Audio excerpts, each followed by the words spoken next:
સમાચારની વાત કરવામાં આવે તો રાજકોટ ખાતે સદભાવના વૃદ્ધાશ્રમમાં પૂજ્ય શ્રી મોરારી બાપુના વ્યાસસ્નેહ સદભાવના માનસ રામકથાનું ભવ્ય આયોજન કરવામાં આવ્યું।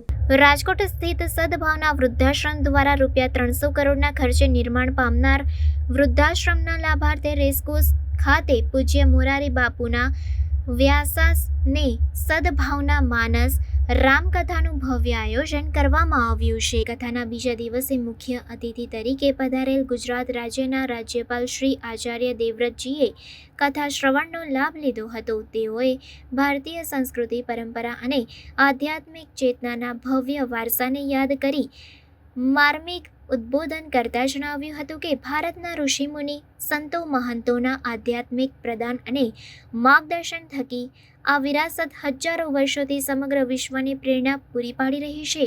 વિદેશી આક્રમણો સામે પણ આપણી ભવ્ય વિરાસત અકબંધ રહી। વિશ્વગુરુ તરીકે ભારત દેશે સમગ્ર વિશ્વને આધ્યાત્મિક ચેતનાનો રાહ દર્શાવ્યો છે, જેને પૂજ્ય મોરારી બાપુ જેવા સંતો આગળ વધારી રહ્યા છે।